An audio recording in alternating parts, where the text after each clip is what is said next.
सो प्रश्न ये है कि हम अपने मन को कैसे नियंत्रित करें और हरि नाम में रुचि कैसे बढ़ाएं। तो पहले हम दूसरे प्रश्न का उत्तर देंगे कि हरि नाम में रुचि कैसे बढ़ाएं। सो जो भक्ति है, आप ये समझो कि भक्ति एक छूत की बीमारी है, कंटेजियस डिसीज है ये। ओके, इसका मतलब क्या है कि अगर आप बहुत अधिक डांस करना चाहते हो कीर्तन में, तो ऐसे भक्तों का संग करो जो कीर्तन में खूब डांस करते हैं, और धीरे धीरे आपकी भी रुचि आ जाएगी।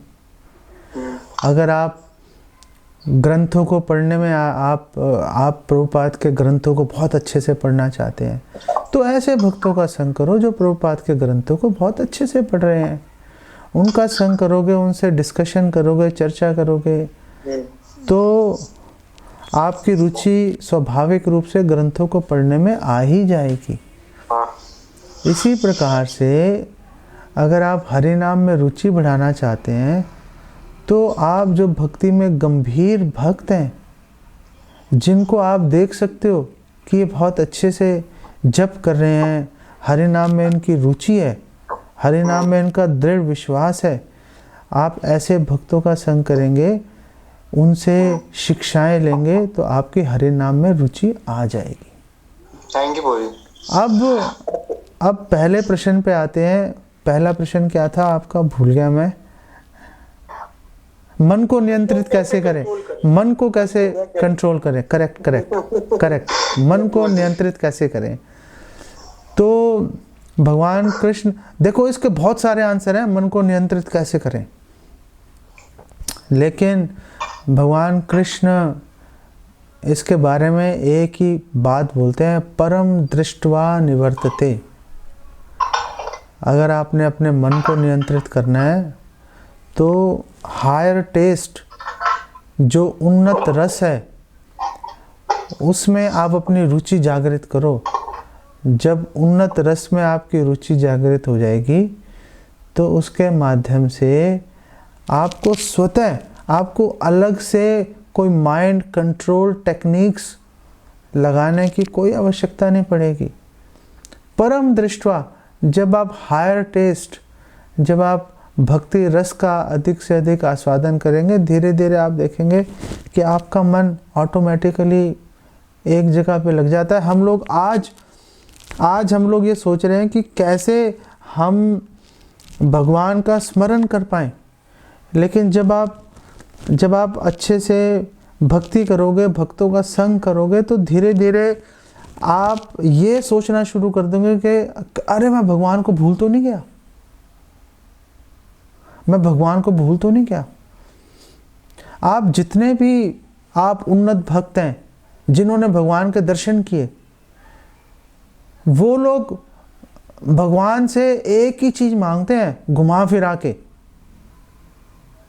आप पूरी भागवतम पढ़ लो, चैतन्य चरितमृत पढ़ लो, आपको भगवान से जितने भी भक्त हैं वो एक ही वरदान मांगते दिखाई देंगे। और वो वरदान क्या है, हे भगवान, हमें आपकी विस्मृति ना हो जाए। हम लोग इस वरदान पे ध्यान नहीं देते। ये वरदान आखिर कौन मांग सकता है? ये वरदान वो व्यक्ति मांग सकता है जो 24 घंटे भगवान का स्मरण कर रहा है। हमारे जैसा आदमी, टूटा फूटा, लंगड़ा, लूला, लाचार, मतलब दुष्ट प्रवृत्ति का व्यक्ति, हम थोड़े ना भगवान से बोल सकते हैं, हे भगवान आप प्लीज ऐसी दया करो, हमें आपकी विस्मृति ना हो जाए। अगर हमने ये बात बोल दी ना, भगवान कहेंगे अरे भाई तू याद कब कर रहा है, ये बता, तू याद कब कर रहा है। तो जब करता है तेरा ध्यान चारों तरफ भागता है। तो इवन आरती करते समय, मैं एक भक्त मेरे से मिले और उन्होंने बोला, प्रभु जी आपको मैं एक बात बताऊं। मैंने बोला हाँ बोलो भाई।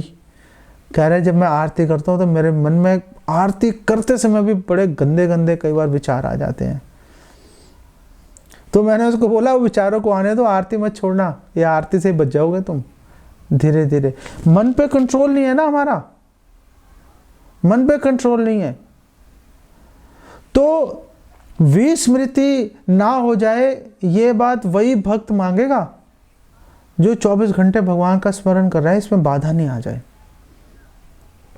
तो जब हम भक्ति में जुड़ेंगे, धीरे धीरे हम उस उन्नत रस को, कभी उसकी एक बूंद अगर हम कभी चख पाएंगे, तुरंत आप देखना मन वश में आ जाएगा। अलग से कोई प्रयास करने की ना तो आवश्यकता है, ना ही उसका फ़ायदा होता है। कोई फ़ायदा नहीं होता उसका, कोई आवश्यकता नहीं है।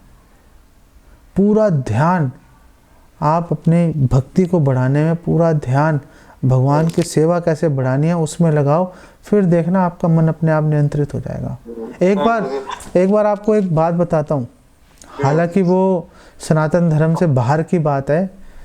तो कुछ लोग आपस में बात कर रहे थे कि धर्म की पराकाष्ठा क्या है, आध्यात्मिकता में उन्नति कैसे देखी जाएगी। तो एक व्यक्ति ने बोला कि आध्यात्मिकता में उन्नति का मतलब है कि अब जो जीवन में सुख और दुख है उससे व्यक्ति प्रभावित नहीं होता। ऐसी अलग अलग लोगों ने अलग अलग बातें की कि अब दुख से प्रभावित नहीं हो रहा। तो एक जो सबसे उनमें इंटेलिजेंट व्यक्ति था, उसने बोला कि आध्यात्मिकता में उन्नति तब देखी जाएगी जब सुख आ रहे हैं, दुख आ रहे हैं, उसका पता ही नहीं चल रहा। आपको ये पता चल गया वो सुख आ रहा है, आपको पता चल गया दुख आया लेकिन प्रभावित नहीं हुए, वो भी बड़ी खराब स्थिति है। हम तो ऐसी स्थिति पे जाने का प्रयास कर रहे हैं जहाँ पे कि सुख आ रहा है, दुख आ रहा है, हमें परवाह ही नहीं है, हमें पता ही नहीं चल रहा, क्योंकि हमारा पूरा ध्यान भगवान की सेवा में लगा हुआ है। जब ऐसी परिस्थिति के लिए हम भागेंगे ना, तो मन अपने आप नियंत्रित हो जाएगा फिर। ओके।